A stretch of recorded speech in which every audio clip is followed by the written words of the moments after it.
good trees and bad fruit comes from bad trees. I have here just two good fruits. They're both good. I don't know if you know this. But grapefruit, it's an interesting fact about grapefruit, that it is a really good fruit.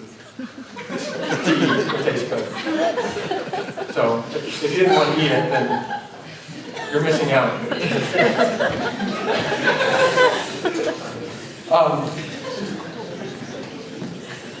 Right? We know what kind of tree a fruit comes from because that's what the fruit is, right? We don't call it an orange tree because it's orange. We call it an orange tree because oranges grow on it, and I guess we call it oranges because they're orange. I'm not sure. But you can look at the fruit and determine what kind of tree it is.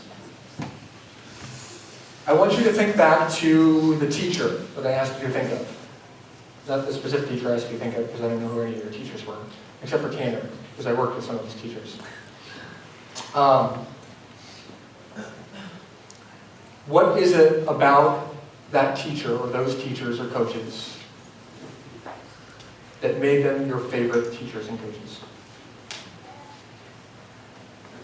They were fair. Fair? Right? Passion? Genuine? Cared about you. Cared about you? Yeah, they took a, we developed a relationship, like student-teacher relationship. Student-teacher relationship? They set an example and demanded excellence. Set an example, demanded excellence. There's something that I've noticed no one said, and I was actually a little afraid, like, what if someone says something? Like, no one here said, I had this teacher that I really liked, and he was my favorite teacher because he taught me so much about pronouns. Like, I can tell you what a reflexive pronoun is because of my teacher. Or like, man, he was the best coach ever because I didn't know how to punt when I was in second grade, and all the kids would make fun of me. And now I can punt because he was my favorite. That's why he's my favorite coach. Now, sometimes it takes a form like that. But your favorite teachers and coaches are most of the time, and most likely, your favorite teachers and coaches, not because of specific things that they taught, not because of the content, but because of the foundation that they laid, of how they approached the subject. Now, when we form our students, when we form our children, sometimes it's very easy to think that we are forming them by what we say, the explicit lessons that we give. Right? We tell them, you shouldn't spit on your sister because it's gross. Right? But what they're learning from us, the reason kids start to act like their parents isn't because their parents told them everything they should say. It's the principles that their parents live by. Now I have 2 brothers and a sister. And we are all very much our parents' children. But we all have different understandings of the Bible and of Christianity. We kind of ended in different places. And my parents are okay with that, and we're okay with that, because, not because we all somehow have all the same beliefs and all the same politics and everything that my parents have, but because the principles that they taught us for how to determine what we believe, how we determine what our politics are, how we determine what we believe about God. And that's what guided us. That's what I really had to work through. This is where Jesus kind of goes in a little bit, but you don't always get the same view of things as your teachers. You don't always come out spitting the same lines and just regurgitating what they said.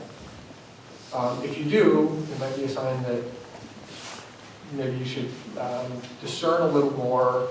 Now there are some teachers who you just love what they say and you find yourself repeating things that they said all the time. And those are great teachers. I have a couple of teachers like that. I think about things that they said all the time, specific things. But we have to be careful when we start agreeing with everything that someone teaches. We shouldn't expect to agree with everything that someone teaches. You shouldn't expect to come to a church, any church, and agree with everything the pastor teaches.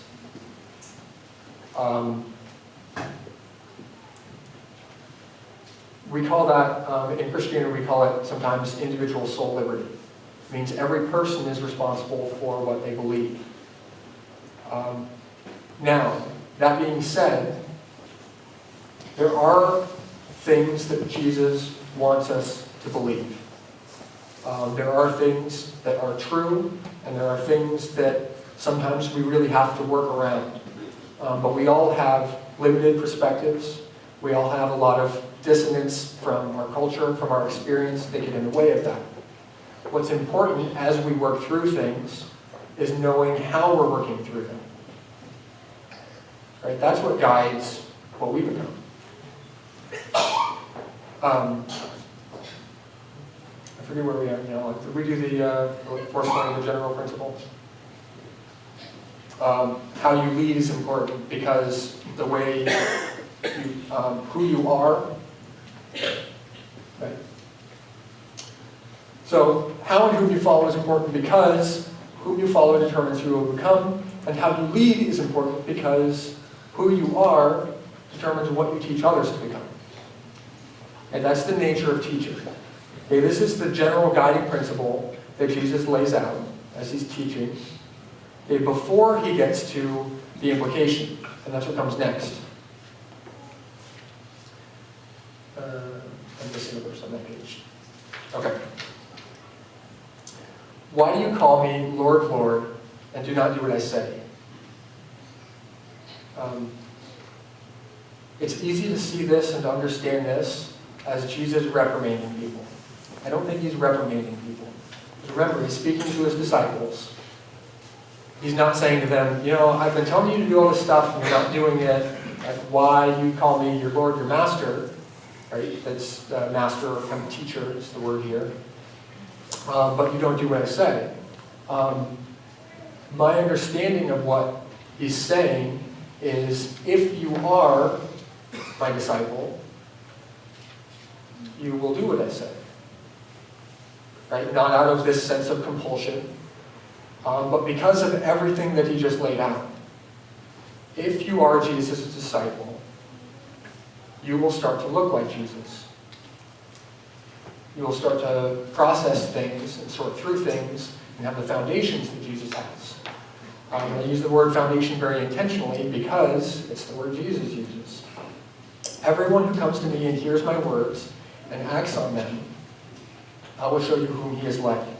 He's like a man building a house who dug deep and laid a foundation on the rock. And when the flood occurred, the torrent burst against the house and could not shake it because it had been well built. Now again, he's not talking here about like all the details of the construction. He's not talking about every application. He's talking about the importance of having a solid foundation. Right? Anyone who builds a house knows that you have to have a solid foundation under any kind of building. Right? It's the foundation that lays the groundwork for what kind of structure it can be. Right? This here probably is not a football arena, I'm guessing. Right? Because of the type of foundation it is. But if you only have a foundation, you don't have a house. The house is important. What goes on the foundation is important. But you have to start with the foundation. Okay, and this is the only thing that we're talking about today. This is really, there's a lot that has to come after this. There's a lot of things that I don't have time to bring in today. And it's all the implications and it's everything that gets built on top of the foundation. So all I'm talking about today, and all this passage is teaching on, is that foundation. Next verse. But the one who has heard and not acted accordingly, the one who isn't being formed by Jesus, who is not the disciple, is like a man who built a house on the ground without any foundation. ground here is the same word as earth. When you build your foundation on the earth, it has no foundation.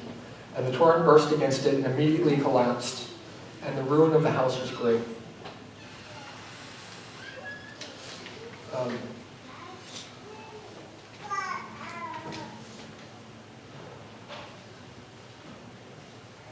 Remember, Jesus is speaking to disciples. He's speaking to people who are his followers. They're physically following him around where he goes. It's not just 12 people, it's a group of people who follow Jesus. You might be here and you're listening to this and you're saying, okay, I was with you on the teaching thing, teachers and students and how we form people, how we form our kids. But you might be looking at this and saying, I don't call myself a disciple of Jesus. And that's an okay place for you to be. We're not trying to push you away. I don't want you to feel like there's any kind of pressure from me to be a disciple of Jesus. Now, I think it's very important for the same reason that Jesus is saying it's important, because it is the foundation. And that's something that I hope you process through, but that's not my responsibility to try to lead you or do that. And we're glad you're here as a church. We're glad you're exploring this idea, and keep exploring. Exploring these ideas is something that I believe we are encouraged to do. It's something that I had to do a lot of. But what I really had to work through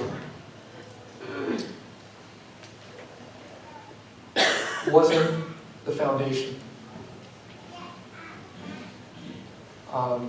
It's easy to look at passages like this and start looking at our own lives and start reflecting on ourselves. And I'm focusing on this right now because this is where I was. To start looking at our shortcomings, at our flaws, at our inabilities, to look at it and say, okay, this is what I have to fix.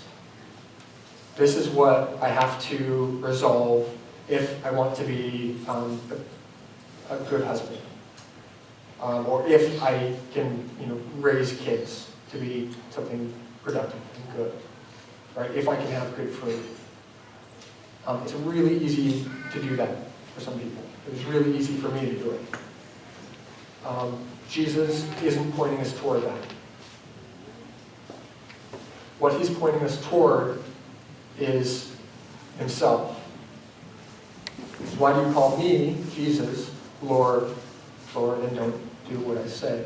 We have to constantly look to who Jesus is. And remember, Jesus, when he came to earth, came in the form of sinful flesh.